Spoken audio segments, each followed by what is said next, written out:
story of Andrei Romanovich Chikatilo begins against the bleak backdrop of the Soviet Union in the early 20th century, a place and time defined by famine, political upheaval, and social dislocation.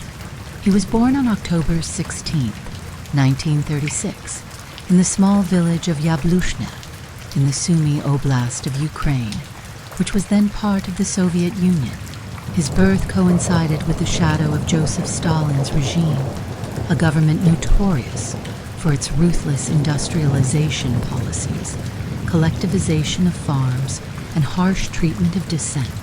The very soil that Chikatilo grew up on had been scarred by the Holodomor, the man-made famine of 1932-1933 that claimed millions of Ukrainian lives.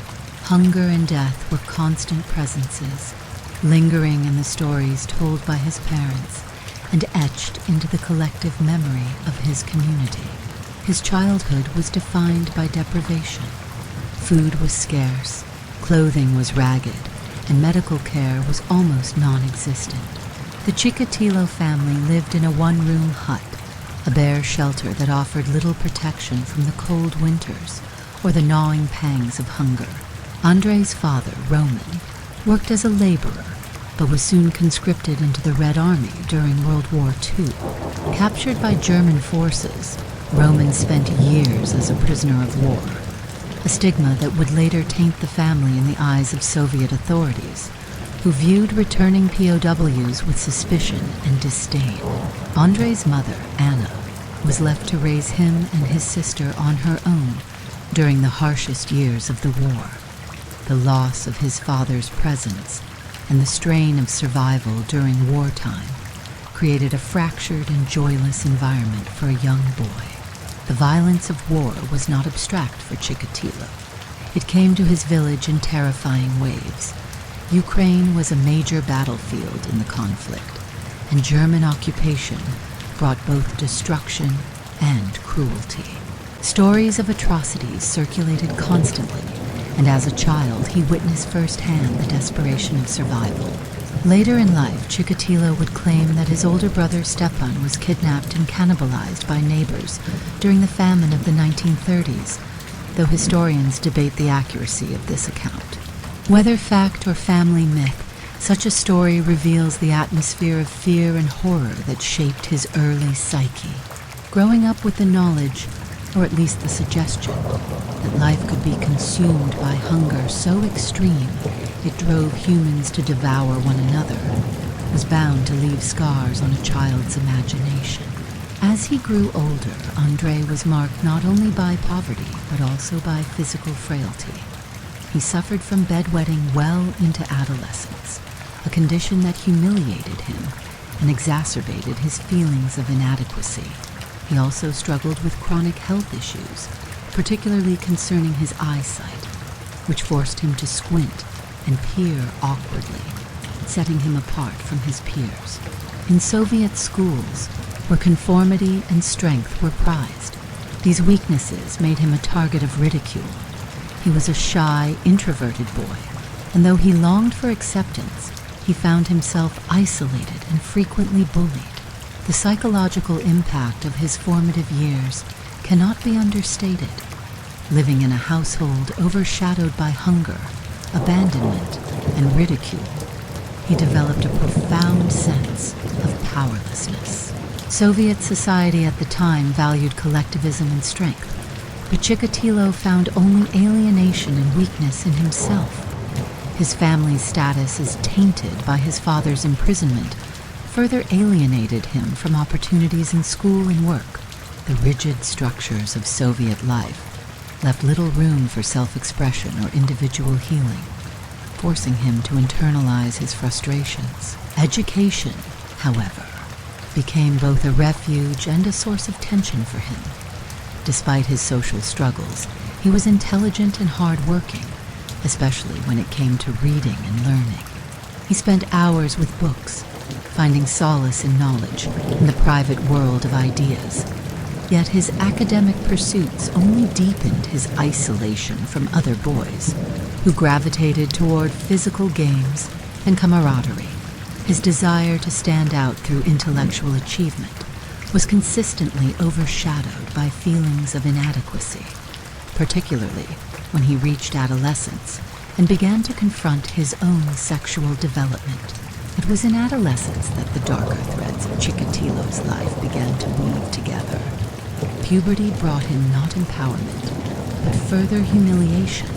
He was painfully shy around girls, incapable of forming the bonds that might have given him comfort. More troubling, he discovered that he was impotent, unable to achieve normal sexual function. In a society where masculinity was tied closely to virility and strength, this condition became a secret source of shame. He compensated by throwing himself deeper into books, into academic achievement, and into carefully constructed appearances of normality. But beneath this fragile exterior, frustration grew. The seeds of his later pathology, his hunger for control, his mingling of sexuality with violence, were already sprouting, even if they had not yet revealed themselves.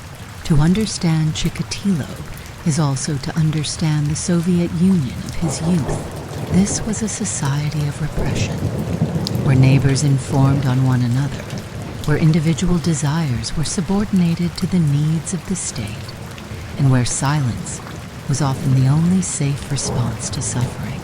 Emotional wounds were not acknowledged, much less treated. For a boy like Andrei, who already felt invisible and powerless, the environment offered no outlet for his growing turmoil. The tension between his public face, a diligent student, a quiet intellectual, and his private shame was the crucible in which his future monstrosity was forged.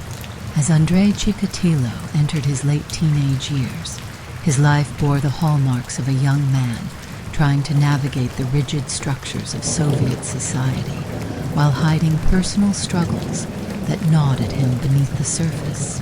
Education, which had provided him with a refuge from his humiliations as a child, now became both an opportunity and a stumbling block. He was a strong student in many respects, excelling in literature and political theory, but his confidence was fragile. He was ambitious, but the obstacles before him, both external and internal, cast long shadows. When Chikatilo graduated from school, he hoped to enroll in Moscow State University, one of the most prestigious institutions in the Soviet Union. He studied feverishly for the entrance exams, believing that success would not only prove his worth, but also lift him out of his background of poverty and stigma. Yet he failed the entrance examination, a blow that devastated him. This failure underscored the limitations that clung to him, his family's status, his awkwardness, and his own struggles with confidence. In the eyes of Soviet society, such setbacks were more than personal disappointments. They were reminders that not everyone was destined to rise within the strict class hierarchy maintained by the regime. After his failure to enter Moscow State University, Chikatilo enrolled in a technical school, focusing on electrical engineering. It was a practical field, respected in the Soviet Union, and it gave him a skill set that could guarantee steady employment. During this period, he threw himself into his studies and tried to establish a sense of stability. Yet, socially and personally, he remained stunted. His impotence became increasingly apparent as he reached adulthood. His attempts at relationships with women ended in awkwardness and shame. In one instance, when he attempted intimacy with a young woman, he experienced premature ejaculation before actual intercourse, leading to humiliation and gossip that followed him for years. Such incidents deepened his sense of failure, not just as a man, but as a human being. The humiliation of his sexual dysfunction cannot be overstated in the formation of his character. For Chikatilo, whose entire life had been marked by powerlessness, whether in his poverty-stricken childhood, his father's absence, or his inability to command social respect, the inability to perform sexually was the final insult. It fused in his mind an association between sexuality and failure, between intimacy and degradation. Over time, these frustrations fermented into violent fantasies where dominance, rather than tenderness, defined sexual encounters. Instead of confronting his dysfunction openly, he buried it, allowing it to fester as part of a growing shadow within his psyche. By his early 20s, Chikatilo attempted to compensate for his shortcomings through external appearances of respectability. He became politically active, joining the Communist Party and projecting an image of loyalty and diligence. This move was not uncommon among young Soviet men eager to advance their careers. Membership in the party was not just a matter of ideology. It was a ticket to better jobs, social standing, and protection within the bureaucratic hierarchy. For Chikatilo, who was desperate to prove his worth and escape the shame that followed him, this alignment with the party was both practical and symbolic. He sought power in the structures of the state because he could not find it within himself. Work offered him another arena where he could attempt to build a sense of purpose. After completing his studies, he found employment as a telephone engineer. He moved through several jobs in the following years, eventually entering into teaching, a profession that granted him a measure of authority and respect in the community. Teaching was a curious choice for a man like Chikatilo, who struggled with human connection and carried within him dark urges he could not yet control. Yet the role gave him access to children and adolescents, a fact that would later become chilling in retrospect. At the time, however, it allowed him to wear the mask of a respected professional, even as his internal turmoil deepened. Marriage, too, became part of his attempt to achieve normality. In 1963, he married a woman named Feodosia Faina Odnacheva.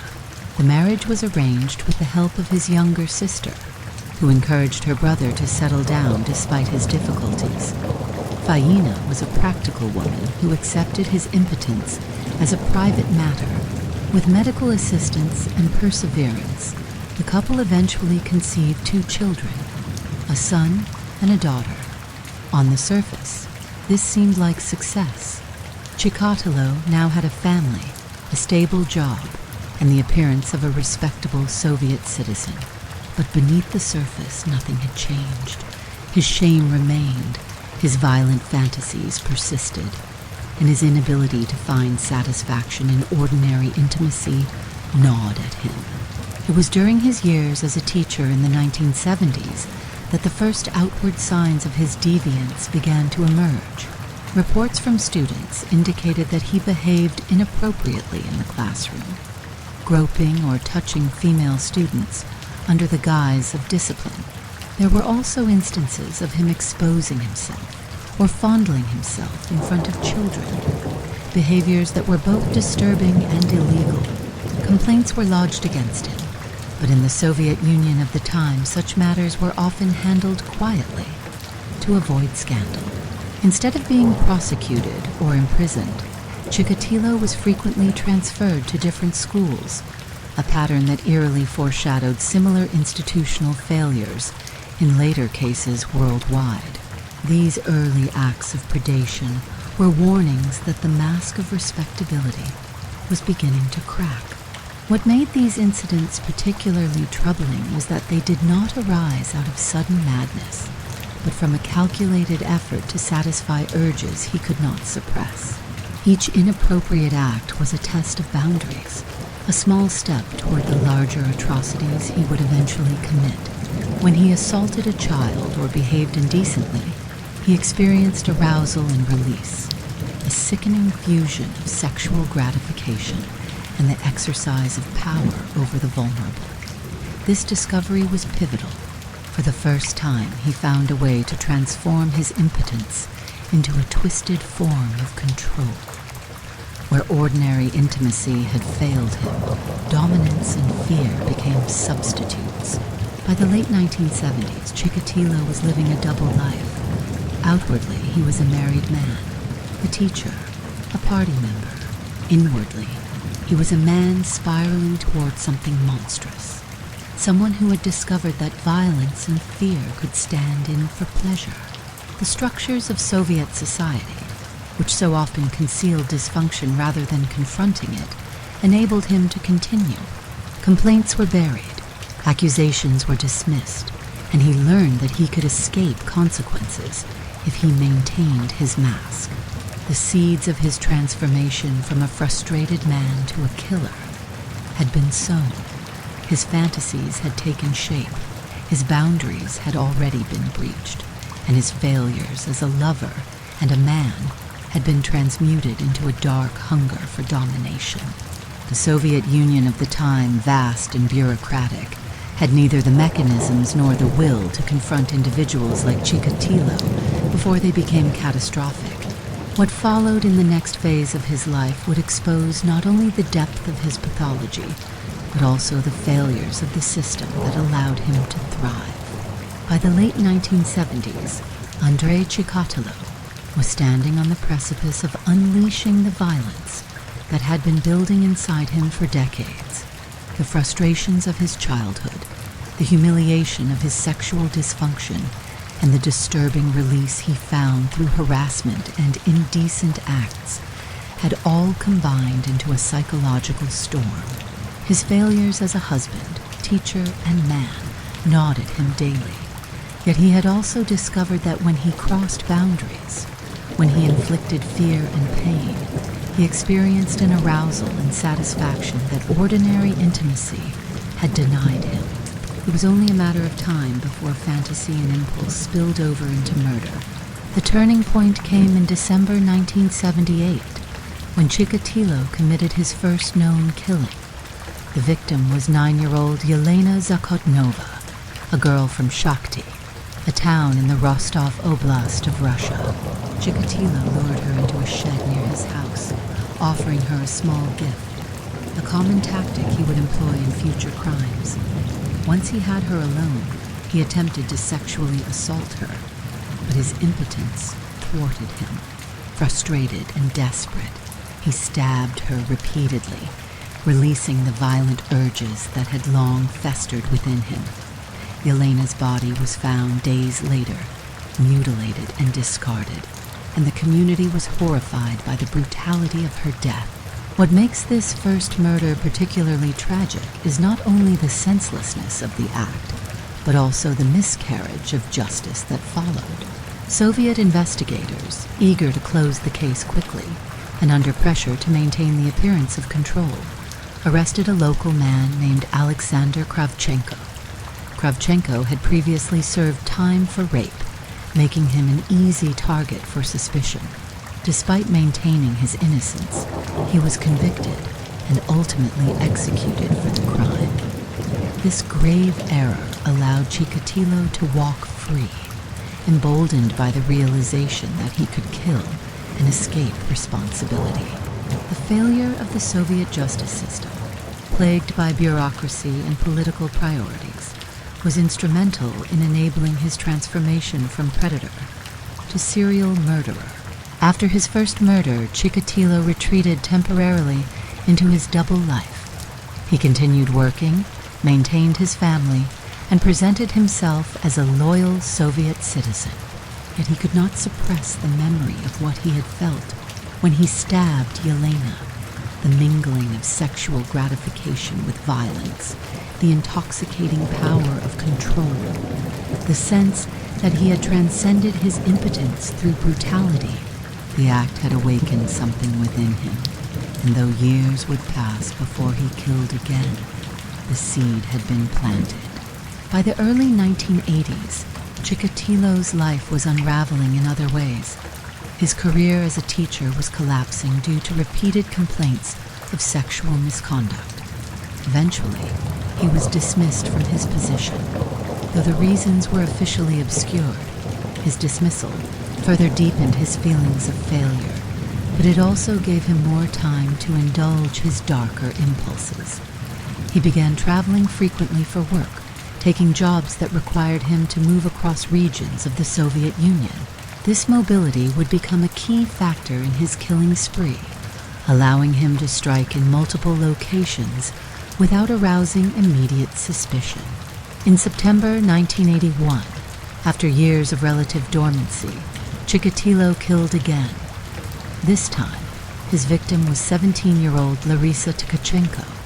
He lured her to a forested area, promising alcohol and company. When she resisted his advances, he flew into a rage, stabbing and strangling her. Once again, his sexual dysfunction transformed into violence. He mutilated her body, engaging in acts that blurred the line between murder and sexual gratification. With this killing, a pattern began to emerge.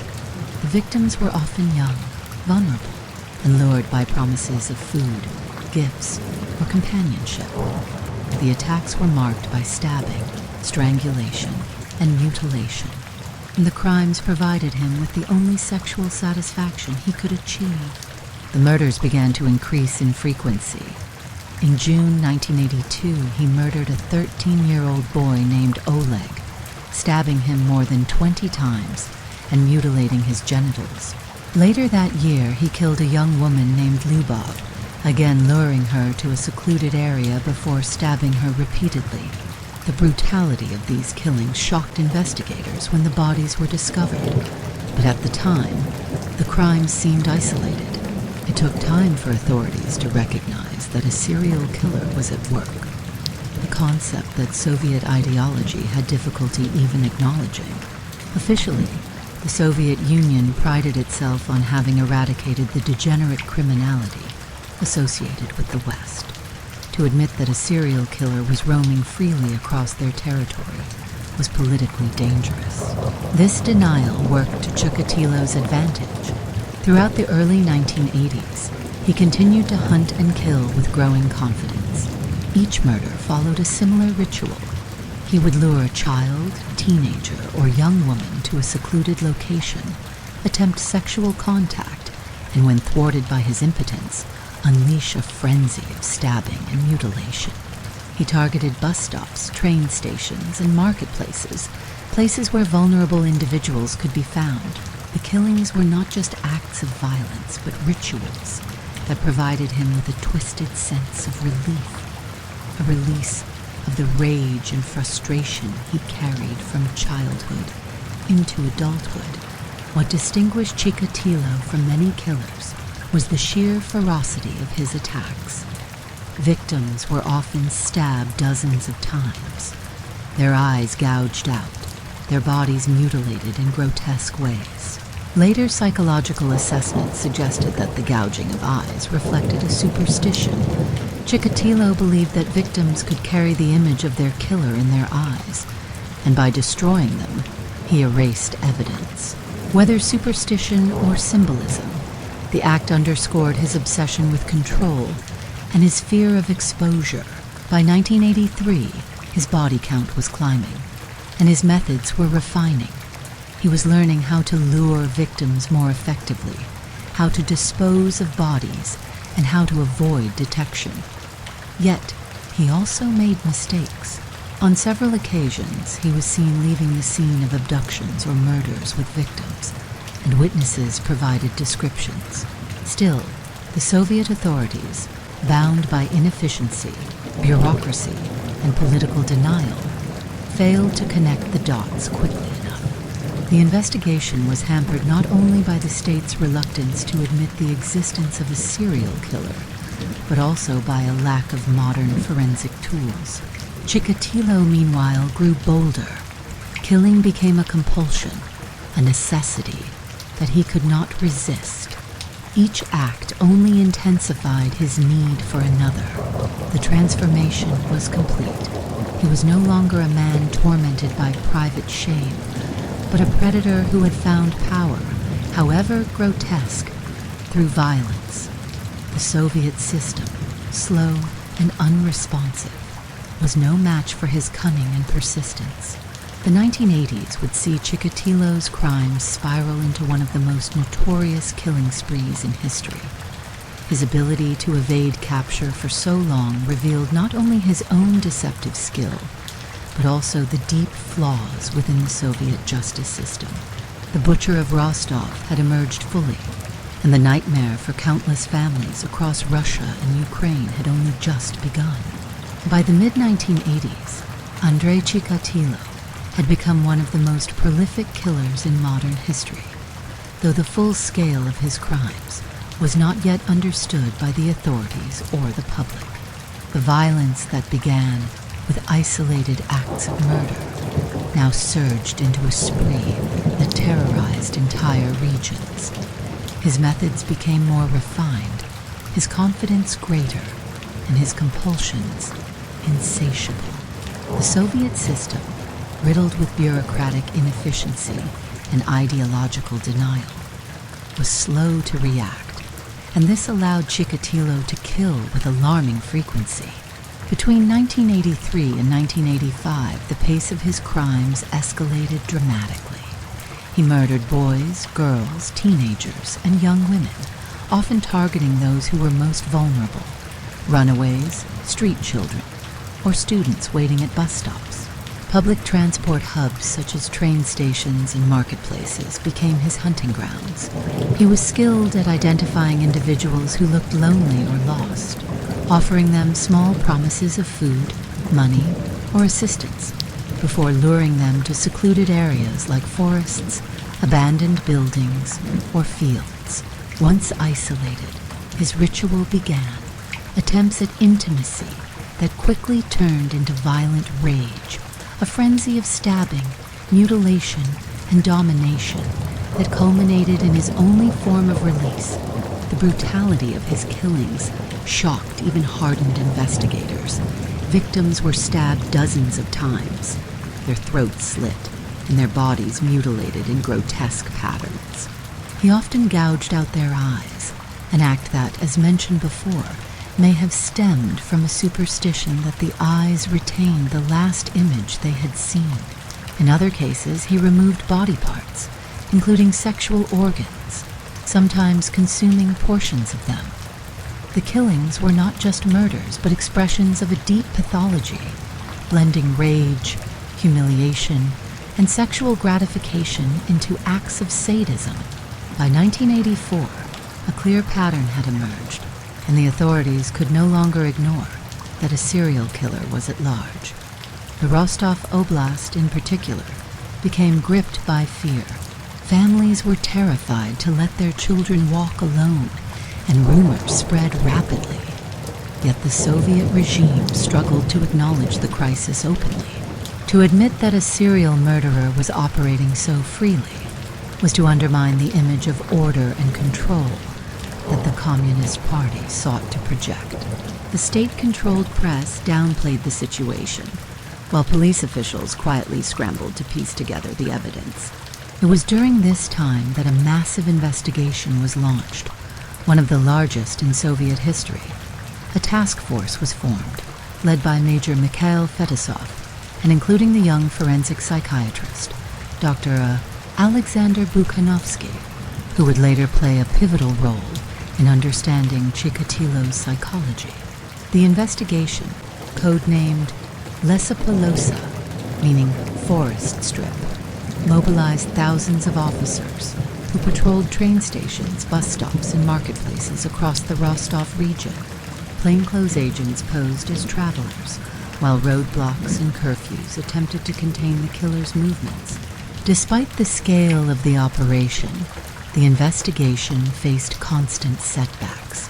The Soviet justice system relied heavily on confessions, often extracted under duress, rather than forensic evidence. Several innocent men were arrested and even executed for crimes that Chikatilo had committed.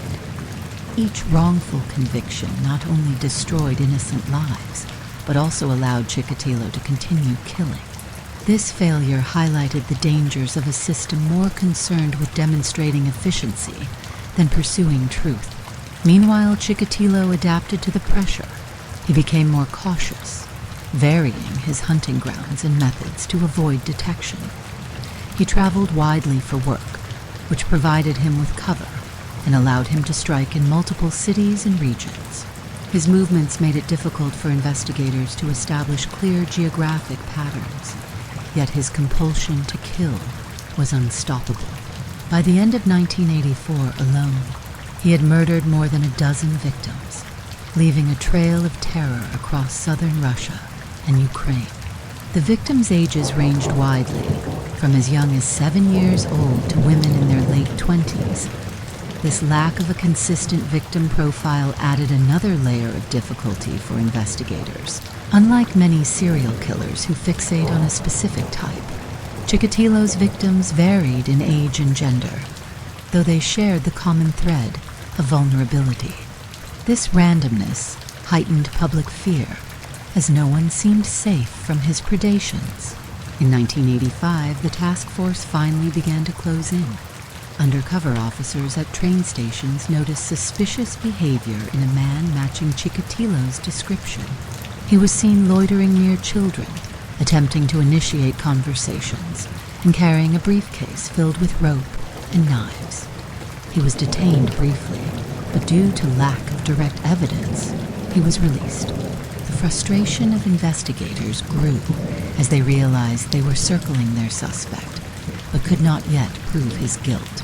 Dr. Bukhanovsky, the psychiatrist brought into the investigation, made significant progress in profiling the killer.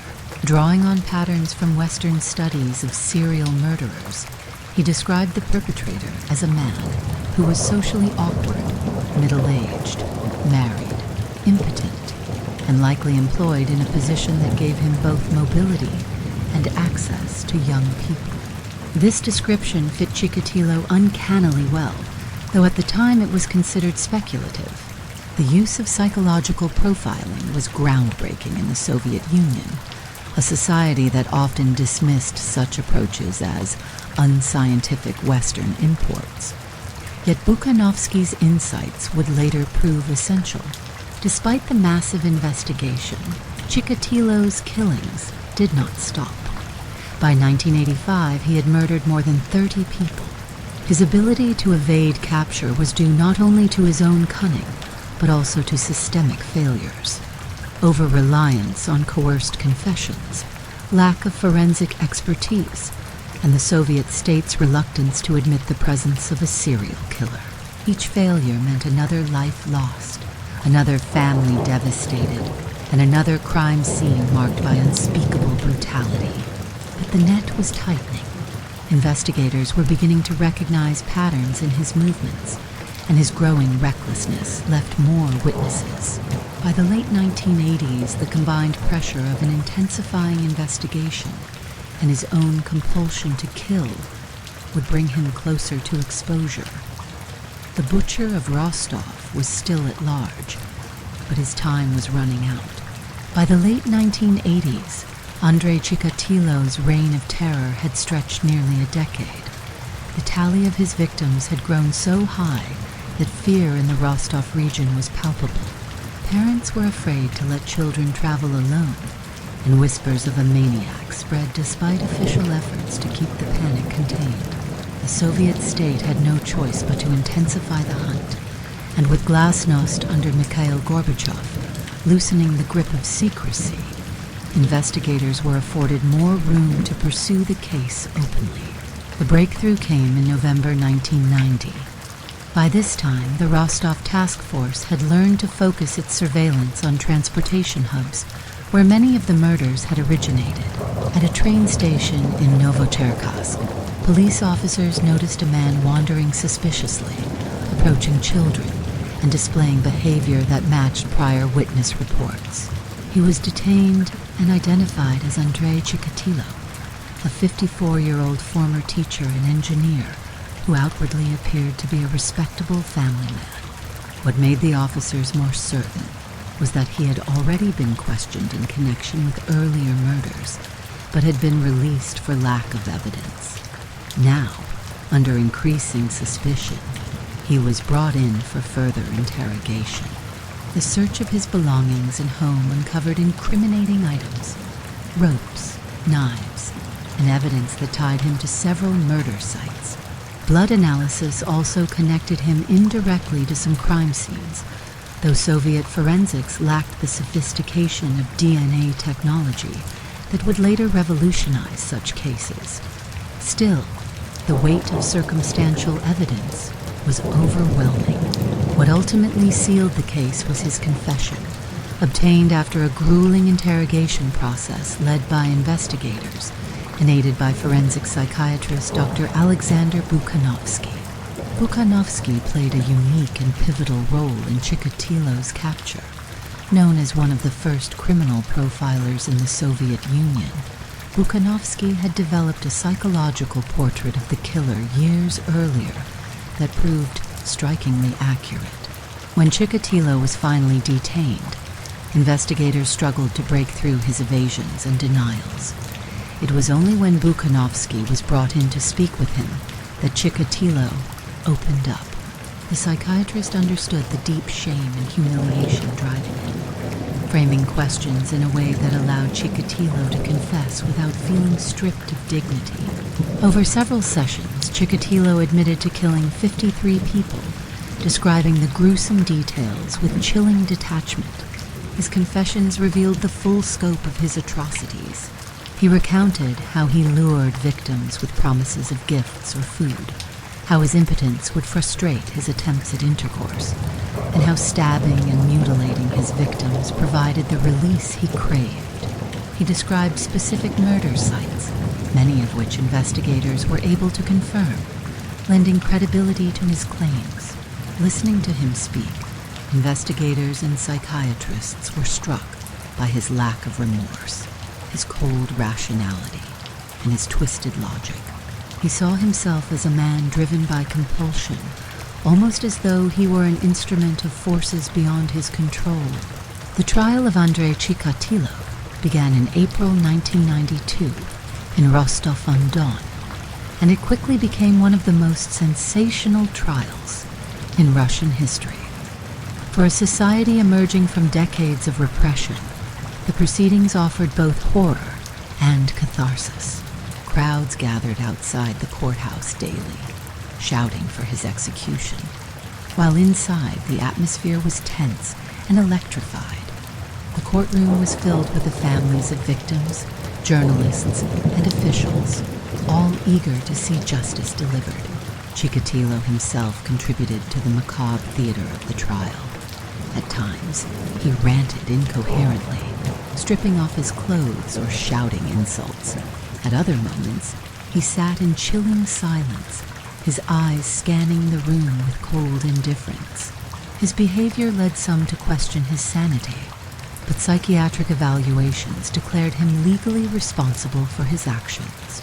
His fits were interpreted less as madness and more as manipulations, attempts to unsettle the courtroom and portray himself as beyond comprehension. The evidence against him was overwhelming. Forensic links tied him to multiple murder scenes. Witnesses identified him, and his own confessions detailed crimes only the perpetrator could have known. Yet the sheer scale of his admitted murders shocked even seasoned investigators. He stood accused of 53 killings, though suspicions lingered that the true number might have been even higher. In October 1992, after months of testimony, the court found Chikatilo guilty of 52 murders. The judge sentenced him to death, declaring that a man who had committed such atrocities could not be allowed to live. As the verdict was read, families of the victims erupted in applause and tears, a collective release of anguish that had haunted them for years. Chikatilo's appeals were swiftly denied. On February 14, 1994, he was executed by a single gunshot to the back of the head, a method typical of the Russian penal system at the time. His death marked the end of a case that had revealed not only the depths of individual depravity, but also the systemic failures of Soviet law enforcement. For years, he had evaded capture, aided by bureaucratic inefficiency, denial, and misplaced priorities. His crimes exposed the cracks in a state that had prided itself on order and control, forcing it to confront the reality that such evil could thrive within its borders. Psychologically, Chikatilo has been analyzed as a textbook case of how personal dysfunction, childhood trauma, and systemic neglect can combine to produce a predator of extraordinary savagery. His impotence and inability to achieve intimacy created a link between violence and sexual gratification. His childhood deprivation instilled in him feelings of powerlessness that he later reversed through domination and cruelty. His environment, the repression and secrecy of Soviet society, shielded him for years, preventing accountability until it was far too late. He became, in the words of one psychiatrist, a man of violence for whom killing was not just an act but a necessity. The trial and execution of Chikatilo closed one of the darkest chapters in Russian criminal history, but his legacy lingered. He became a symbol of both the hidden darkness within human nature and the dangers of systems unwilling to confront uncomfortable truths. His crimes forced the Soviet Union, and later Russia, to modernize its investigative methods, incorporating psychological profiling and more advanced forensic techniques. But for the families of his victims, such reforms came far too late. The execution of Andrei Chikatilo in 1994 closed the judicial chapter of one of the most horrifying crime sprees in modern history. But it did not erase the scars he left behind. His atrocities haunted families, investigators, and the collective psyche of a nation already struggling through the turmoil of political and social transformation. The Soviet Union had collapsed in 1991, and the new Russian Federation was still in its infancy when Chikatilo was brought to trial. His crimes, trial, and execution became part of a larger story about how violence, secrecy, and systemic failures could flourish in an authoritarian state. For the families of his victims, the aftermath was defined by grief that could not be fully healed by justice. Many parents and relatives who had spent years searching for missing loved ones finally had confirmation of their fate. But the brutality of the truth compounded the pain. In some cases, multiple children from the same community were killed by Chikatilo, leaving entire neighborhoods traumatized. The public nature of the trial, though necessary for transparency, forced families to relive their losses in vivid detail, as forensic reports and confessions described the grotesque mutilations inflicted on their children. On a broader scale, the Chikatilo case forced Russia to reckon with the deficiencies of its criminal justice system. His killing spree had been allowed to continue for more than a decade due to investigative failures, bureaucratic inertia, and ideological blindness. Wrongful arrests and executions had occurred, with innocent men punished for crimes Chikatilo had committed. These miscarriages of justice were a reminder of how the Soviet system's obsession with appearances often outweighed truth. In response, the case became a catalyst for reform. Russian law enforcement began adopting methods that had previously been dismissed as Western, such as psychological profiling, forensic analysis, and open discussion of serial crime. Dr. Alexander Bukhanovsky's pioneering work on criminal psychology became more widely recognized, shaping the future of Russian criminology. Culturally, Chikatilo left a deep and unsettling mark. He came to embody the idea of the Soviet serial killer, a phenomenon that official ideology had long denied could exist. The state had prided itself on eradicating the degenerate criminality of capitalist societies, but Chikatilo's existence shattered that illusion. His crimes proved that evil was not confined to any one political system, but could emerge anywhere. Human frailty, trauma, and institutional neglect intersected. The Butcher of Rostov, as he was dubbed, became both a figure of horror and a symbol of the lies the Soviet regime had told about itself. The case also captured the imagination of writers, filmmakers, and journalists worldwide. Documentaries, books, and films sought to unravel the mystery of how an unremarkable man, a husband, father, and party member, could also be a monster responsible for over 50 murders. His story has often been compared to that of Western serial killers such as Jeffrey Dahmer, Ted Bundy, and John Wayne Gacy. But in the unique context of Soviet secrecy, Chikatilo's crimes gained a different resonance. His ability to operate undetected for so long was not only a testament to his cunning, but also to the Soviet Union's refusal to acknowledge serial crime. Psychologically, Chikatilo's legacy lies in the way his case deepened understanding of sexual sadism and the compulsions that drive certain killers. His impotence and inability to achieve ordinary sexual satisfaction became a central point in analyses, highlighting how physical dysfunction can merge with psychological trauma to produce violent behavior.